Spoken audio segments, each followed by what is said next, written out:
Y hablábamos del domingo pasado de lo relevante de la unidad. Es decir, nosotros como iglesia, o sea, el asunto de ser iglesia no queda con el hecho de, gracias Sirley, con el hecho de que vengamos cada tanto, pasemos piola un rato, escuchemos un poco de música, sino que hablamos y entendemos que iglesia sin unidad no es iglesia, ¿sí? Son cosas que van juntas necesariamente. Y hablábamos el hecho de que lo que nos une propiamente es el hecho de compartir una pasión. Nosotros somos unidos a personas y nuestros vínculos por lo general están unidos, y si te prestas atención, es porque hay algo que les apasiona en común, y de esa manera es a través de esa pasión en común es que se vinculan. Y hablamos ejemplos, personas que son amigos en función de fútbol, por ejemplo. Entonces, hablan de fútbol. En el momento que dejen de hablar de fútbol, que son dos personas que están paraditos, no saben ni qué hablar. Así con un montón de otros ejemplos y cosas de que muchas veces lo que nos une es pasión por algo en particular, eso define el vínculo y ahí queda. Pero hablábamos de que la Biblia que nos habla de que Cristo nos invita a estar perfectamente unidos, y perfectamente unidos hablamos de algo que está ajustado al punto perfecto. Y que en Cristo tenemos la capacidad de poder estar perfectamente unidos. Y cuando hablamos de perfectamente unidos, no estamos hablando del hecho de que pensemos todos igual, no es una invitación de que todos nos manejemos igual, hablemos igual, nos vistamos igual, nada que ver, es todo lo contrario. Es qué cosas y a qué nos podemos aferrar para que en el momento que las diferencias lleguen, que van a llegar y son necesarias que lleguen, nuestros vínculos no estén rotos. Y poníamos el ejemplo con Esteban, hoy no te hago pasar, tranqui, de que muchas veces cuando la pasión que nos une es algo tan frágil, lo que termina sucediendo es que cuando llegan las diferencias, los vínculos se rompen. Entonces vos ves personas que en su momento tenían una pasión en conjunto, pero llegó un momento que en esa pasión tuvieron una diferencia y ese vínculo se rompió. Y eso lo puedes ver en amistades, parejas, etcétera, donde hay un vínculo, que había una unión que existía y ahora deja de existir. Y que en Cristo es que tenemos el punto de unión perfecto, porque nos habla de que es ajustado a la perfección para que cuando lleguen las diferencias no nos dividan, sino que nos mantengamos unidos. Como iglesia somos personas que venimos de contextos distintos, historias distintas, familias distintas, vivimos situaciones distintas. Y eso normalmente te tendría que llevar a dividirte, porque pensamos de forma distinta, nos expresamos de forma distinta, nos ves a todos nosotros y te das cuenta que vivimos de contextos distintos, hablamos distinto. Bien, tenemos bastantes personas del interior y hablan distinto. A mí, yo soy Montevideo y mis amigos que son casi todo del interior me dicen: Fer, sos la representación exacta de un montevideano. Ay, cuando voy a Buenos Aires me confunden con una persona de Buenos Aires. Pero eso normalmente es decir, este pibe, cualquier persona de interés, este pibe es un tarado porque está en Montevideo y piensa que está en Buenos Aires. Y al revés, es decir, che, no lo entiendo. Pero lo que hace es que vivamos perfectamente unidos, es que si la pasión que nos une es Cristo, por lo tanto, cuando lleguen las diferencias, en vez de separarnos, vamos a estar más cerca, porque entendemos de que lo que nos une es propiamente Cristo y no ninguna cosa buena de nosotros, sino propiamente lo que Cristo es. Y hablamos de que, en esencia, lo que termina pasando hoy en día, que los vínculos son tan frágiles, es que hoy en día vivimos en una sociedad que hace que todo se centre en mí mismo. ¿Sí? Y hablamos de que el plan del enemigo por excelencia no es el hecho de que vos adores a Satanás, ni mucho menos, sino que lo que hizo desde el huerto del Edén fue: adórate a vos mismo, elegí vos, pensá vos, todo que gira en torno a vos mismo. Y así lo que nos pasa es que nos terminamos vinculando de esa manera. Como es todo lo que a mí me sirve, lo que yo prefiero, hay tantas cosas que nos pueden separar porque hay muchas cosas que no nos sirven. Y terminamos vinculándonos con otros desde la necesidad que me puede suplir del momento y no desde una unión que supere momentos de diferencias. Y ahí hablamos de lo que es esta unidad. Y yo pensaba de que hubo un momento que nos unió mucho a los uruguayos. Y era una cosa increíble. Y es que Sudáfrica 2010. Tenemos, por ejemplo, mi hermana Sofi tenía 3 años en Sudáfrica 2010. Entonces para mí es como una locura. Pero los que estuvimos no en Sudáfrica, claramente no es un sope, ¿viste? Lo vi en Montevideo, en mi casa, comiendo media luna casera. Los que pudimos ver el Mundial 2010, había algo que era increíble, que personas que no les gustaba el fútbol, miraban todos el Mundial. Entonces vos salías a la calle después de un partido y era toda una locura, estábamos todos unidos, era increíble. Y aparte lo que tiene el fútbol es que da lugar a que pensemos cosas medias irracionales. Entonces cada uno tenía su cábala para ver el partido. Entonces, como cada uno tenía su cábala y cosas que vos decís, ¿qué le va a afectar a Forlán que meta o no un gol donde estoy sentado? Pero en nuestra cabeza es como decir, sí, claro, yo estuve sentado y Forlán hizo un gol. No, flaco, Forlán entrenó toda su vida, le agarró la mano a la pelota y metió gol. No fue porque te sentaste en el costado derecho del sillón. Pero nosotros estamos como ahí, ¿viste? Como cualquier cosa, confiamos en lo que venga con tal de que sea gol. Y me acuerdo que nosotros, una casa con padres pastores, todos cristianos, ¿no? El día que perdimos con Holanda, mi madre hizo medialunas celestes. ¿Viste? Nunca habíamos comido medialunas celestes durante todo el Mundial y habíamos ganado. Entonces, uno está tan apasionado en el momento y que agarra, cuando perdimos le dije, mamá, tus medialunas son mufa. O sea, perdimos por tu culpa, cosas irracionales. Porque tenemos pasiones y cosas que nos desordenan a veces nuestra forma de pensar. Por más de que yo sé que no perdimos por las medialunas, en el momento, mi yo del 2010 dijo, mi viejo justo hoy se le ocurre hacer medialuna celeste, si no hiciste celeste la medialuna. Pero porque tenemos pasiones que nos empiezan a desordenar nuestra forma de pensar, porque esa pasión que nos une no viene de un vínculo perfecto, sino por el contrario, ese vínculo no es perfecto, sino que cualquier cosa lo termina desuniendo. Entonces nos desunimos por un momento porque mi pasión por el fútbol me hizo creer algo irracional. Es que habíamos perdido no porque el árbitro cobró cualquier cosa ese día, sino porque mi madre decidió ser medialuna celeste ese día. Pero lo que era increíble es que en momentos cuando ganaba Uruguay, estaba todo Uruguay, era una cosa increíble, unión tremenda. O sea, y pasaba, y uno veía, por ejemplo, cuando ganó Argentina en el 2022, situación económica horrible, un espanto, caos total por todos lados, pero somos campeones del mundo, te decían. Entonces, estaban todos recontra unidos. ¿Qué pasa? De que esas pasiones no son perdonables, por lo tanto la unión dura, ¿qué? Un ratito. Y a mí lo que me interesa es que esto de Sudáfrica 2010 nos marcó a los que nos gusta el fútbol y aún a los que no le gusta el fútbol. Porque mi esposa, por ejemplo, no le gusta el fútbol, pero el Mundial de 2010 sí lo vio. El 2014 ya no, el de 2018 tampoco, y el de 2022 nació Milán en pleno Mundial. Así que Milán es mufa. No, o sea, lo que pasó es que no le interesó, pero justo ese momento se generó algo colectivamente en Uruguay, que estábamos todos recontra interesados en eso. Quiero leerte algo en la Biblia que a mí me llama la atención, que es algo en lo cual nosotros como iglesia entendemos que es un asunto que marca la historia de la iglesia.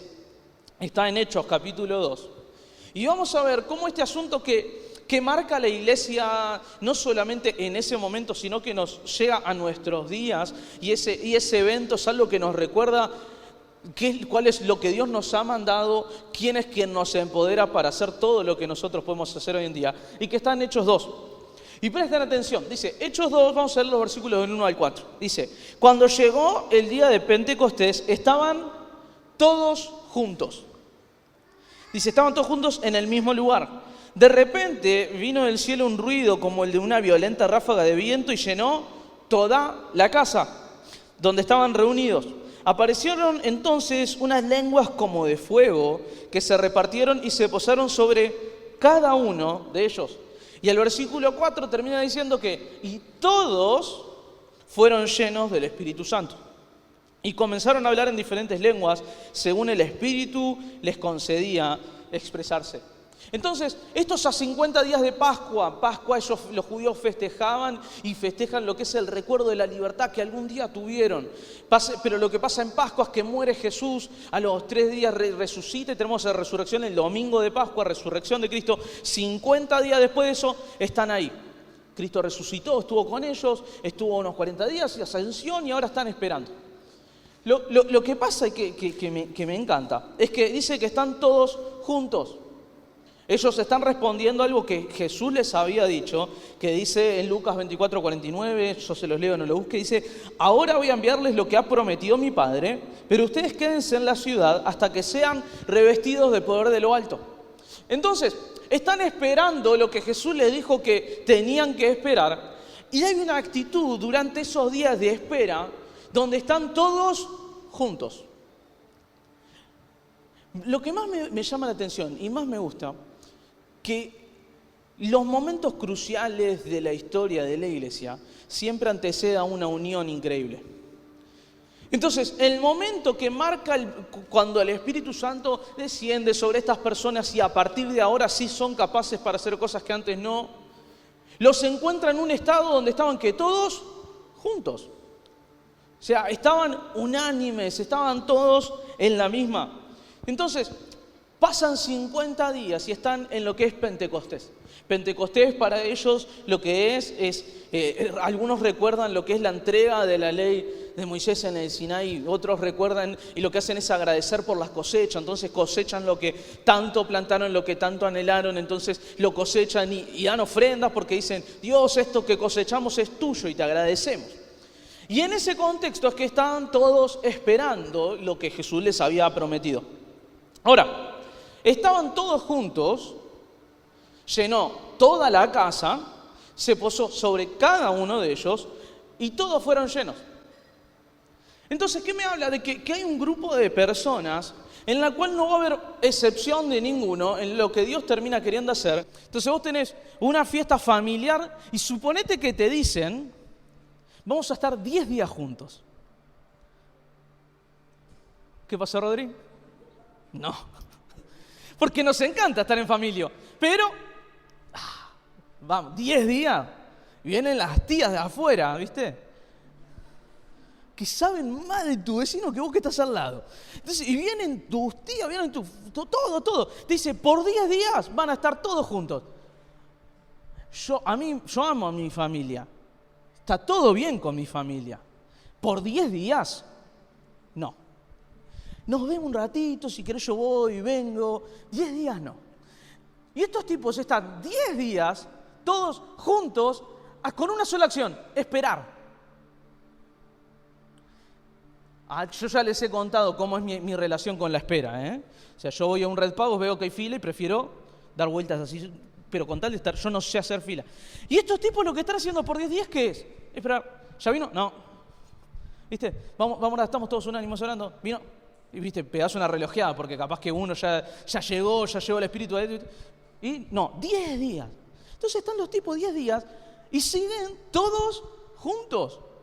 Y siguen todos esperando. No están esperando simplemente porque lo que comparten es una pasión que les hace y les permite estar en armonía por tiempo. Y este es el contexto de la unidad, porque tienen una misma pasión, pueden esperar juntos, no hay división. Y lo que termina pasando es que viene el Espíritu Santo, porque el Espíritu Santo en esencia termina reflejándose en unión, y es algo que hablamos el año pasado. El Espíritu Santo a veces lo reducimos a aquello que nos hace actuar de cierta forma o expresiones y más, pero el Espíritu Santo lo que nos habla la Biblia es que es el principio unificador de nuestras diferencias. Entonces puedes hacer un montón de cosas, puedes predicar espectacular, pero si no te puedes relacionar con la gente de forma sana, no me hables de un gran obrar del Espíritu Santo. ¿Bien? ¿Estamos?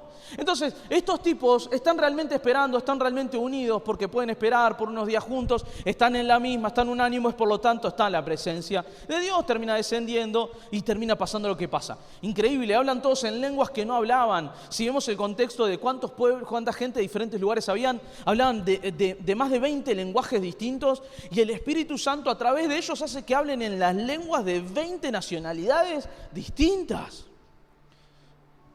Y no tenían la capacidad, no sabían, pero hablaban en lenguas porque Dios había repartido lengua de esa manera. ¿Por qué? Porque termina soplando vida sobre aquellas personas que estaban, ¿qué? Unánimes. Vamos a seguir la línea. Cuando Dios crea a Adán, ¿qué es lo que hace sobre él? Sopla, ¿sí? Entonces vemos que sobre Adán Dios sopla. Cuando Jesús dice que muere, dice que Él exhala. Y cuando está antes de irse sobre los discípulos, ¿qué hace? Sopla. Y cuando está en la iglesia todos juntos esperando, ¿qué es lo que hace? Sopla. Porque le da la capacidad de vida que antes no podían tener. ¿Se dan cuenta que a consecuencia de la unidad hay un Dios que sopla la vida, que les da la capacidad de ser lo que han sido diseñados para ser? Porque hay un principio muy importante, y es que en la vida y en la vida cristiana no se trata de llaneros solitarios, de personas que pueden todos juntos, sino que así como necesitamos de Cristo, necesitamos de otros, y para necesitar de otros y que otros necesiten de mí, lo que necesito que es unidad, una misma pasión que nos una y nos lleve a realizar lo que hemos sido diseñados para hacer, y lo que nos da esa capacidad es el soplo de vida de Dios. Y hay unos principios interesantes que quiero que hablemos. Dice que arranca en el versículo 1 diciendo que estaban todos sobre lo mismo. Estar sobre lo mismo es estar abrazados a una misma persona. Entonces, la razón de que estén todos en lo mismo surge de que todos hacían y tenían un mismo deseo de hacer lo que Jesús había establecido. Jesús le dice, esperen, van a ser revestidos del poder de lo alto. Entonces tenés un grupo de personas con una misma pasión, por lo tanto están todos haciendo lo que Jesús había establecido. La unidad en la iglesia no se va a ver reflejada cuando todos pensemos igual, todos actuemos igual, sino que estemos todos abrazados a una misma idea de Dios.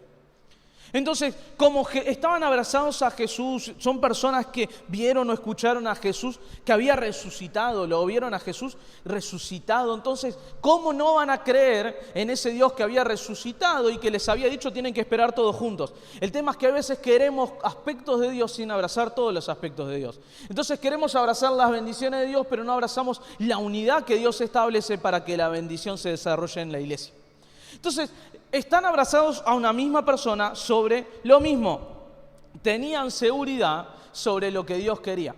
Tenían seguridad sobre lo que Dios quería para ellos. Entonces, habían personas que entendían que estaban en el lugar que Dios quería. Y acá está lo importante. Cuando estamos en el lugar que Dios quiere que estemos, hay cosas que terminan siendo la consecuencia de ese accionar. Y te lo explico así. Si Dios ha puesto en tu corazón y en nuestra vida de que un lugar donde te tenés que desarrollar es la iglesia, la respuesta a lo que Dios establece es la unidad dentro de la iglesia, porque donde Dios te pone, lo que pone es responsabilidad en nosotros. Y acá la responsabilidad de todos, ¿qué es? Mantener la unidad, que estén todos juntos, que a pesar de diferencias se mantengan juntos. Pero no es posible que estemos todos juntos si no estamos todos abrazados a una misma persona. Entonces, cuando entendés que estás donde Dios quiere que estés, no solamente la acción pasiva de decir, bueno, estoy, sino que es la responsabilidad que trae. Y esto es lo importante. Donde Dios te pone, tu responsabilidad es establecer unidad. Y estamos hablando de la iglesia, sí, pero estamos hablando de las áreas donde nosotros nos movemos también. Si Dios te estableció en tu trabajo, tu rol como persona que está abrazada a Jesús es trabajar para establecer unidad en tu trabajo. Si entendés que estás estudiando la carrera que Dios quiere que estudies, es tu rol en tu lugar de estudio establecer unidad porque estás aferrado a Jesús. Donde Dios te pone es como una persona que tiene que ser un agente de unidad en lugares donde no los hay. Porque me llama la atención increíblemente que están todos en un mismo lugar, porque están abrazados a una misma persona, porque donde estamos, y si donde estamos es donde Dios quiere que estemos, hay una responsabilidad que tiene, no solamente abrazar lo que Dios tiene para mí. Entonces, si Dios te puso en Prado Iglesia, no solamente para disfrutar las cosas buenas de Prado Iglesia, es porque tenés que ser un agente de unión dentro de Prado Iglesia. Donde vos trabajás, si entendés que Dios te puso ahí, es porque hay un Dios que quiere que seas responsable con aquel lugar donde Dios te está llamando. Entonces tu responsabilidad como persona que abraza a Jesús no es estar enterado de todo lo que pasa en tu trabajo, es ser la persona que establece unidad en tu trabajo. No es que seas la persona que está enterado de todo, es la persona que abrace a todos. No es la persona que esté siempre dispuesto a criticar al jefe, aunque los jefes muchas veces se lo recontra remerecen, ¿no? ¿Sí? Ay, cómo le sale, ¿viste? Sí, de esto quería hablar. Lo odio. No, pero aunque nos puedan suceder esas cosas, es cuál es mi responsabilidad, no es cuál es la responsabilidad del otro. En la unidad, y esto es lo que sigue, en la unidad estamos hablando de un colectivo, pero la unidad empieza en uno. ¿Sí? Entonces, cuando no hay unidad, no es la excusa para no comportarme como una persona que sí tiene que establecer unidad. Si hay desorden en tu trabajo, en tu estudio, en tu familia, no es la excusa para que te manejes desordenado. Si hay desunión en tu familia, no es una excusa como decir, no hay unión, por lo tanto bardeo a todos mis hermanos, a todos mis tíos. No. No es la excusa el desorden para tu desorden, no es la excusa la desunidad de otros para tu unidad. Vos sos responsable de generar unidad en todos los lugares donde vos te manejes.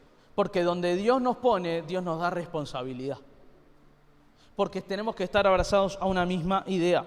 Cuando entendés que Dios te puso en el mismo lugar que la persona que tenés al lado, sabés que tenés una unión tan grande, que podés tener una unión tan grande en Cristo que no pueden haber diferencias. Y cuando lo traemos a la iglesia, con la persona que tenés al lado tenés diferencias. ¿Sí? Con mi esposa tenemos diferencias. Uno es más ordenado que otro. No es necesario aclarar cuál, ¿no?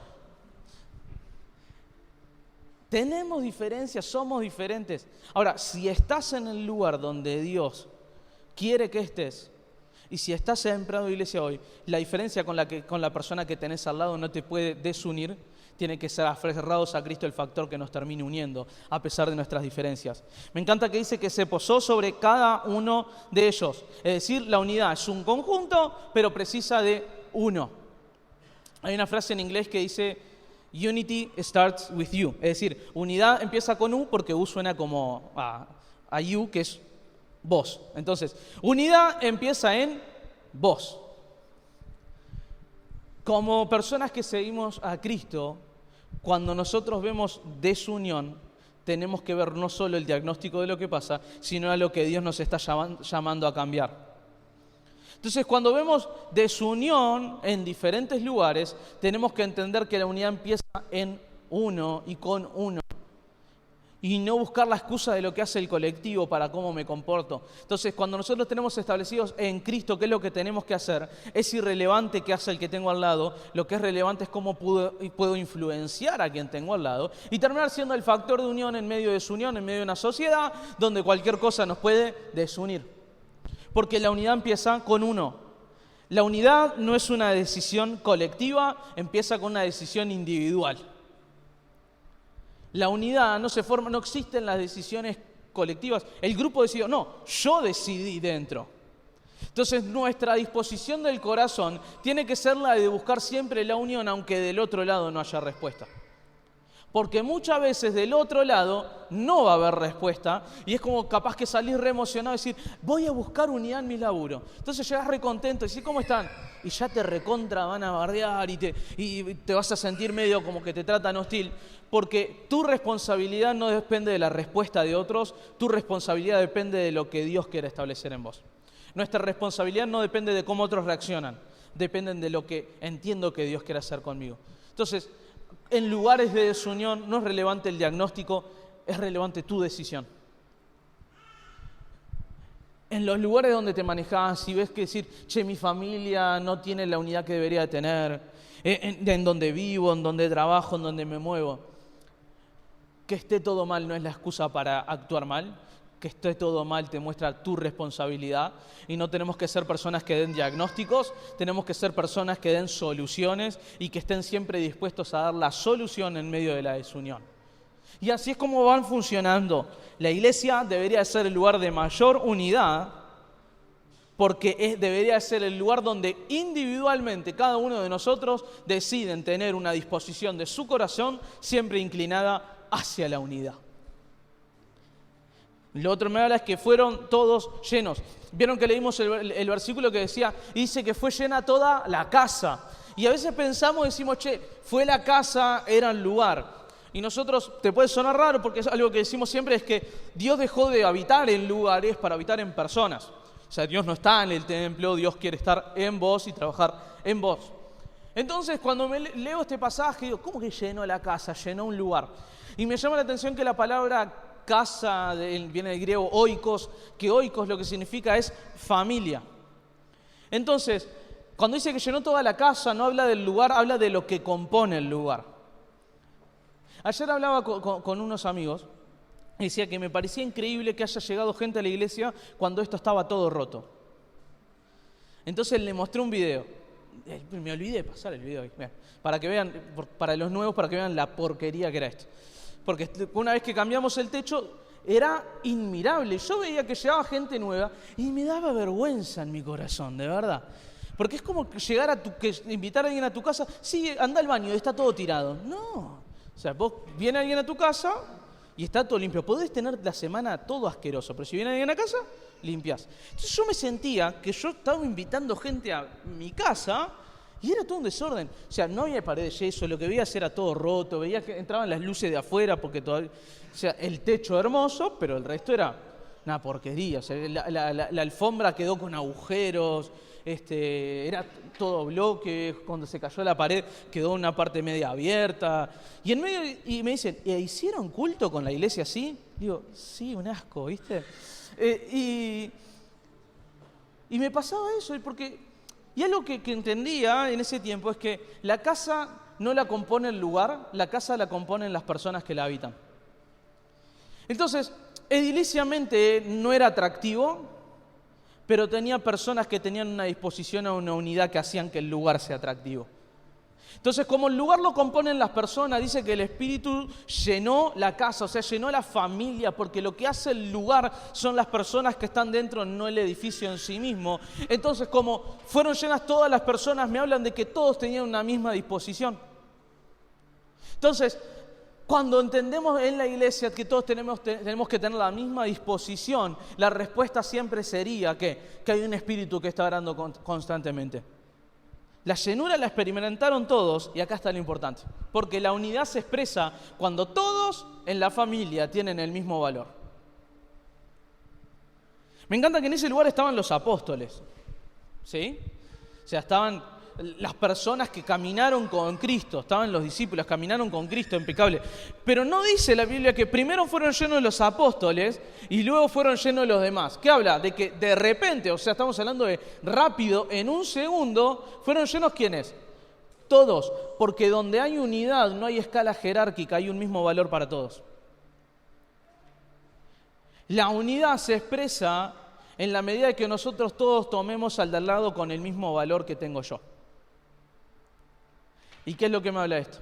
Si para que exista unidad necesito que el otro para mí tenga el mismo valor que yo, ¿qué tiene que estar bien? El valor que entiendo que yo tengo.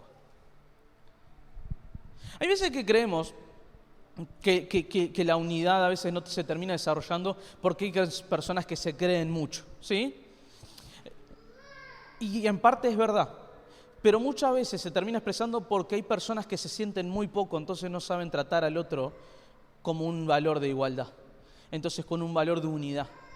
Cuando nosotros tenemos una percepción incorrecta de nosotros mismos como inútiles, como personas que no sirven, lo que no nos damos cuenta es que creemos que nos hacemos daño solo a nosotros mismos, pero no podemos construir vínculos sanos porque no puedo asignarle al otro el mismo valor que yo, porque el valor que me asigno a mí mismo, ¿cuál es? Nada. Entonces la unidad no solo se determina reflejando en cómo decido vincularme con otros, sino que también cómo decido vincularme conmigo mismo. Y me habla que estas personas, estos apóstoles y las personas que estaban con ellos, no solo eran personas totalmente imperfectas, porque vemos su historia y vemos que cada uno de ellos tenían un montón de complicaciones, historias difíciles, pero lo que hizo Jesús en ellos fue cambiarle el valor a ellos mismos para que puedan tratar a otros con el mismo valor que entienden que ellos tienen. Entonces Cristo en nosotros no solamente quiere restaurar mi relación con otros, mi relación con Él, sino que mi relación conmigo mismo para darle el valor correcto, para dándole el valor correcto a mi vida voy a poder tratar de ¿qué? De sí dar unión, porque entiendo cuánto valgo y si entiendo cuánto valgo en Cristo, entiendo cuánto vale el otro en Cristo. Y ahí se ve que todos fueron llenos. No puede haber unidad si hay personas que se consideren superiores al resto, pero tampoco puede haber una unidad sana si hay personas que se consideren menos que el resto. Y ahí vemos cómo la gracia opera, porque la gracia, lo que terminamos viendo, es que la gracia lo que hace es a nosotros darnos el mismo valor, nos nivela y nos pone en un mismo lugar como personas que simplemente decidieron abrazarse a Cristo. Miren cómo es el resultado de la unidad en estas personas. Vamos a leer el versículo 43 al 46. Y dice, pasó esto. ¿Qué pasa después de esto? Son llenos del Espíritu Santo, empiezan a hablar en lenguas que no conocían, era una cosa increíble, no entendían qué estaba pasando, escuchan las personas a su alrededor, dice, están hablando en nuestro lenguaje, no entiendo qué está pasando, se convierten, se levanta Pedro, el que no sabía hablar, yo Pedro me lo imagino como canario, o sea, una persona que le preguntaba, Pedro, ¿cómo andas? ¿Viste? Así, porque claro, cuando hay un problema, agarra, saca una espada, le corta la oreja a uno. Pedro empieza, yo a Pedro a veces como que no lo quiero nada, pero me doy cuenta que haría todo lo que hace Pedro. Porque Pedro empieza a caminar sobre el agua y después se cae. ¿Qué haces, Pedro? Y digo, soy yo, por eso me molesta. Y así lo vemos a Pedro, y lo veo todo así impulsivo. Agarrado, pasa algo, yo voy. Bien, ¿me vas a negar? No, ¿te amo? Sí. ¿Viste personas que no piensan que hablan? Bueno, ese es Pedro, soy yo. ¿Me amas? Sí. Pensá, tranquilo. No, sí. Y este es Pedro. Y Pedro, el que tiene respuesta inmediata para todo y está todo el tiempo así, se levanta, predica, se convierte en 3.000 porque el Espíritu obró a través de él, porque si no era imposible. Y miren lo que es la consecuencia de la unidad. Versículo 43 dice, todos estaban asombrados por los muchos prodigios y señales que realizaban los apóstoles. Y mirá lo que dice, todos los creyentes estaban juntos y tenían todo en común. ¿Y qué es todo en común? Vendían sus propiedades y posesiones y compartían sus bienes entre sí según la necesidad de cada uno. No dejaban de reunirse unánimes en el templo ni un solo día. De casa en casa partían el pan y compartían la comida con alegría y generosidad. Entonces, la unidad se termina viendo expresada en cuando en vez de ver constantemente mi necesidad, ¿qué veo? La necesidad del otro también. Porque la unidad en ellos y lo que hace Dios en ellos termina expresándose en que empiezan a ver la gran necesidad que tienen otros, entonces dejan todo de ellos para cubrir las necesidades de otros. Dice que su vida pasó a ser dedicarse constantemente e ir a buscar de casa en casa a ver dónde había y dónde faltaba. Porque donde faltaba ellos estaban dispuestos a dar todo lo que ellos tenían con tal de suplir la necesidad del otro. Porque cuando entendemos la unidad en Cristo, entendemos de quien dependemos es Cristo, entonces me ocupo de necesidades de otros porque entiendo que hay alguien que ya se ocupa de las mías. La unidad se ve expresada cuando estoy constantemente en mi vida entendiendo las necesidades de otros porque entiendo de que hay alguien que ya se ocupa de las mías, porque entiendo que tengo un valor correcto delante de los ojos de Dios. Entonces, como yo soy una persona que se asigna un valor correcto delante de Dios, y no lo de mí, sino como persona que decide caminar en unidad, es decir, abrazo que hay un Dios que me ama tanto a mí, que me ama tanto, que vio las cosas negativas de mí y aún así, viendo todo lo negativo en mí, todos mis errores, mis fallas, hay un Dios que me amó tanto y que no solamente me envió su Hijo para que muriera, sino que dice que envía al Espíritu Santo para que viviera con nosotros todo el tiempo. Es que entiendo que hay tanto amor de Dios para mí que necesito que sea expresado en las necesidades de otros, porque hay un Dios que ya se ocupa de mi necesidad. Entonces ahí terminamos viendo cómo la unidad termina funcionando. Es que tengo mis necesidades, pero yo ya tengo de quien se ocupe, entonces me ocupo de las de los demás. Esto no significa y no es una invitación, entonces vendemos todo. No, ni ahí. No es por ahí. Sino lo que estoy hablando es que nos ocupemos más de las necesidades de otros en la medida que entendemos que hay un Dios que se ocupa de nuestras necesidades. Es decir, trabajamos, hacemos todo, pero hacemos en función de las necesidades de otros, porque también hay un Dios que se encarga de mis necesidades. La unidad no entiende de egoísmo, entiende de ser la respuesta a las necesidades de los demás. Entiende de ser la respuesta a las necesidades de los demás.